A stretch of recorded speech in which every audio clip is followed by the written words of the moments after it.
Assalamualaikum warahmatullahi wabarakatuh. Perkenalkan, nama saya Taskia Nawafilah dari kelompok 7 Losyo. Pembuatan video ini merupakan salah satu bentuk tugas konsekuensi yang saya jalani karena telah lalai dan melanggar beberapa peraturan dari PSA Mabim FFUI 2025. Pertama-tama, izinkan saya untuk menjelaskan materi tentang pengenalan profesi apoteker di bidang industri. Pekerjaan kefarmasian adalah pembuatan termasuk pengendalian mutu sediaan farmasi, pengamanan, pengadaan, penyimpanan dan pendistribusi atau penyaluran obat, pengelolaan obat, pelayanan obat atas resep dokter, pelayanan informasi obat, serta pengembangan obat, bahan obat, dan obat tradisional. Tenaga kefarmasian melaksanakan pekerjaan kefarmasian pada fasilitas produksi sediaan farmasi yang meliputi industri farmasi obat, industri bahan baku obat, industri obat tradisional, dan industri kosmetik. Selanjutnya, terdapat departemen-departemen di industri farmasi.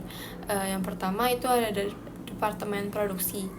Dalam bertugas, departemen produksi itu berperan dalam memastikan proses produksi yang terkontrol dengan baik sehingga obat yang dihasilkan itu berkualitas tinggi, aman, efektif, serta diproduksi secara efisien dan sesuai dengan standar regulasi. Departemen produksi juga bertanggung jawab untuk memastikan bahan baku seperti API, eksipien, dan pelarut diperoleh, disiapkan, serta disimpan dengan baik dan benar sesuai SOP yang berlaku.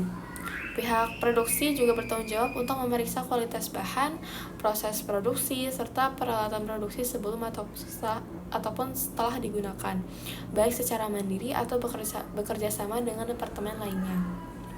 Yang kedua, itu ada quality assurance. Peran quality assurance dalam industri farmasi itu sangat penting, terutama dalam mengendalikan, memutuskan, serta memastikan kepatuhan setiap aktivitas dalam industri farmasi agar sesuai dengan regulasi yang berlaku. Yang ketiga itu adalah quality control. Quality control sangat penting, terutama dalam memastikan bahwa semua bahan baku, produk antara, dan produk akhir atau produk jadi itu memenuhi spesifikasi yang telah ditetapkan serta aman, efektif, dan berkualitas tinggi sebelum digunakan ataupun dijual. Itulah mengapa setiap bahan baku itu tidak dapat digunakan dalam produksi tanpa persetujuan dari quality control. Selanjutnya itu ada regulatory affairs.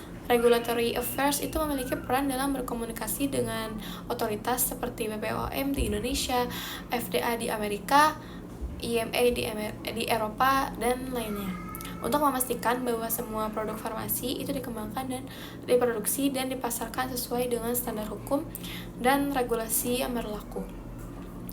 Berikutnya itu ada supply chain.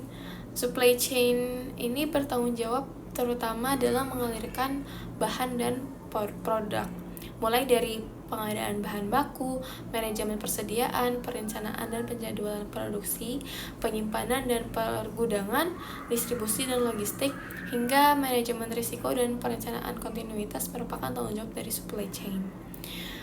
Selanjutnya itu ada Research and Development atau R&D.